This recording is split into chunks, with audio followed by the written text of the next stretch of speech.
We're ready to cut the plywood internals for the wing. So just to show you where this actually comes from, it starts, the process starts by making a 3D model on the computer in Rhino. The 3D model is built from AirCorp drawings, which are the factory drawings. North American drawings. Yep. And they look like this. We'll go over here. Zoom in. Yep, hang on a minute. Okay, so this is the screen, just to show you what we're looking at. I'll put it there. So these are what North American drawings look like. There are thousands and thousands of the drawings which make up a Mustang, but this is just one part. This is the clamshell door, like the undercarriage door. So you get and it's all scaled, it's all dimensioned, and the shapes and the cross sections are all there. So you take those drawings and you convert them, you draw them into a 3D object, which you can make look all pretty.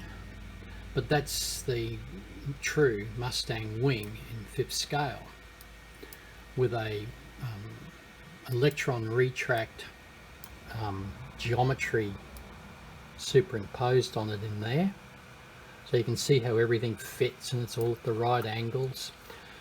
Then you can, once you've got the 3D model drawn from the AirCorp's drawings, you can section it up to make a model from it. So you want things like retract mounts, and you want main spars, and you want wing joining tubes, and you want servo mounts, and you need trailing edges. So all those shapes can now be extracted from this 3D model, and those shapes turn into basically this collection of shapes, which is what we're about to cut out to go into the wing we laid up yesterday. All nested, all neatly nested. Neatly nested, so it'll fit onto a bit of 1200x6 4mm plywood.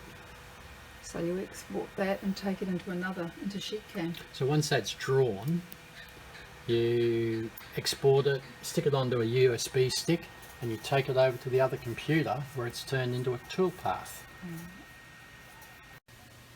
So we brought the USB stick over, somewhere there.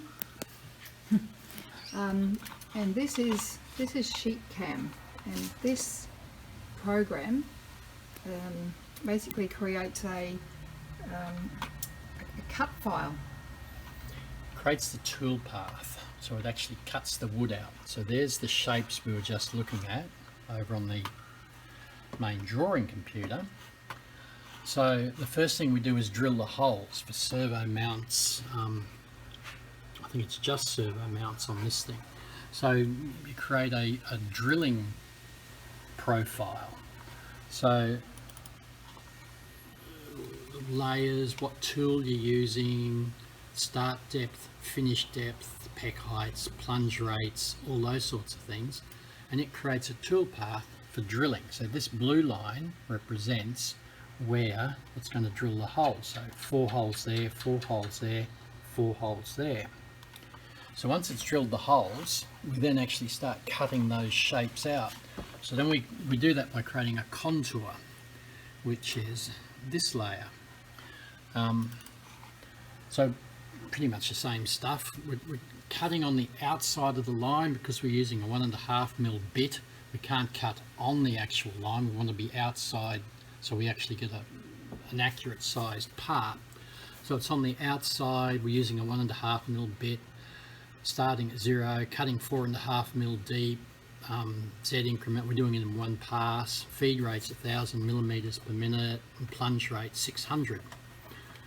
And there's nothing else in there that matters. So then it's created this tool path. So if we zoom in on that, you can actually see the green line is the actual tool path with the direction that the cutter's going to go. So this whole collection of parts is all cut out we then take that tool path and we stick it into Valhalla wing. Post-process it. We post-process that tool path into a set of G-code commands, which are, you know, X, Y, and Z commands for the actual router to do the cutting. It's version 10, and it's going in here, and we stick it in there, which it's now done. So then we go across to the really clever bit, which moves the stepper motors. Load that up, wing version 10 internals. And that all looks honky-dory. This is Mark III. Yeah. Different program again. Yep. This is Mark III, which does the actual movement of the stepper motors. So once that's there, we go over to the router. Got the sheet of hang on. we use 4mm marine ply to cut these internals. So we just zero it where we're going to start. X, Y, and Z 0. X, Y, and Z all 0, ready to go. I'll just check out Z.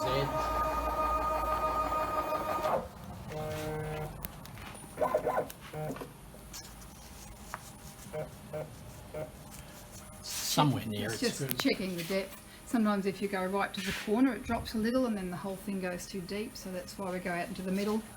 So that's all good. all good and ready to go. So we Turn the spindle on, turn the back on.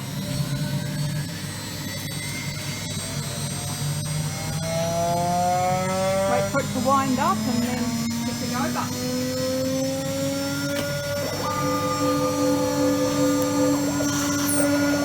So it's doing these drilling like you saw on the computer earlier. Doing the drilling first.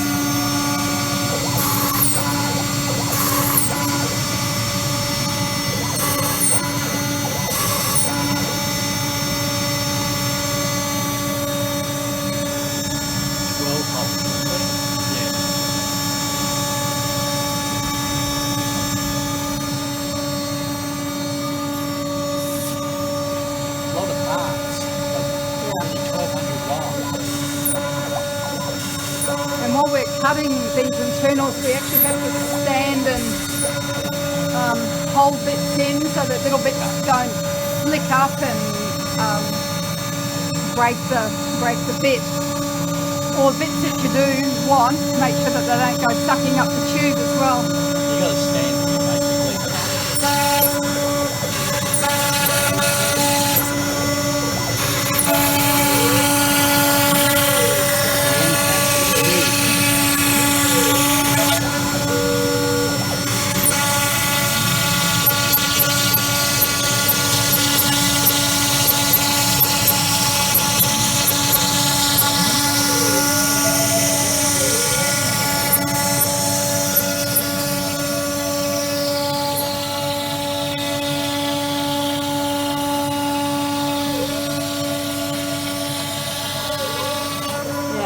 Pretty boring job. You just actually have to stand here for about 20 minutes and make sure that nothing sucks up the tube or breaks or blocks. It's just a matter of standing and make sure nothing happens. Just got to stand and watch it. So we might just fast forward to the end.